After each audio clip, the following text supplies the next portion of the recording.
എഴുകുംവയലിൽ ഉരുൾപൊട്ടലിന് സമാനമായി ഭൂമി ഒലിച്ചുപോയി. ശക്തമായ മഴയെ തുടർന്ന് ഇന്ന് പുലർച്ചയോടുകൂടിയാണ് സംഭവം. 1/2 കിലോമീറ്ററോളം ഭൂമി ഒലിച്ചുപോയി. 3 ഏക്കറിലധികം കൃഷിഭൂമി നശിച്ചു.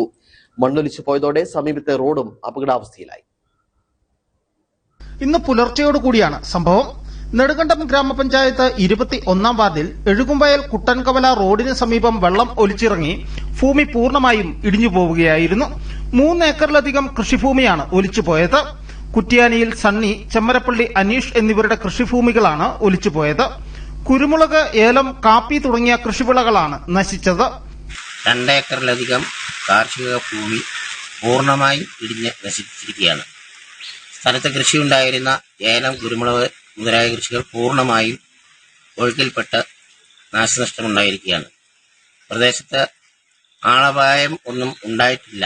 എങ്കിലും 2018 പ്രളയത്തിൽ ഒലിച്ചുപോയ കുട്ടൻകവല മലർവാടിപ്പടി റോഡിന്റെ സമീപത്തായിട്ടാണ് ഈ അപകടവും ഉണ്ടായിരിക്കുന്നത്.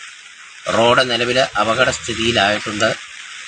വാഹനങ്ങൾ കടന്നു പോകുമെങ്കിലും കൂടുതൽ അപകടങ്ങൾ ഉണ്ടാകാനുള്ള സാധ്യതയുള്ളതിനാൽ നാട്ടുകാർ അടിയന്തരമായി ഇടപെട്ട് വഴി അടച്ചുവെക്കുന്നതിനുള്ള ശ്രമങ്ങൾ നടന്നുകൊണ്ടിരിക്കുകയാണ്. ഇതോടുകൂടി എഴുകുംവയൽ കുട്ടൻകവല റോഡും അപകടാവസ്ഥയിലായി. 500 മീറ്റർ മാത്രം അകലെ മറ്റൊരു വീടും സ്ഥിതി ചെയ്യുന്നുണ്ടായിരുന്നു. കുറച്ചുകൂടി വലിയ മണ്ണിടിച്ചിലായിരുന്നുവെങ്കിൽ ഈ വീടും അപകടത്തിൽ പെട്ടേനെ. ഒരു 50 മീറ്റർ അപ്പുറം തന്നെ തൊട്ടടുത്തൊരു വീടുണ്ടായിരുന്നു. വലിയൊരു പ്രതിസന്ധിയാണ് ഈ കൂടുതൽ മഴ പെയ്യുമ്പോൾ ഇവിടെ ഈ നാട്ടിലെ ജനപ്രവാസികളൊക്കെ ഇവിടുത്തെ ജനങ്ങൾ അനുഭവിക്കുന്ന വിധം.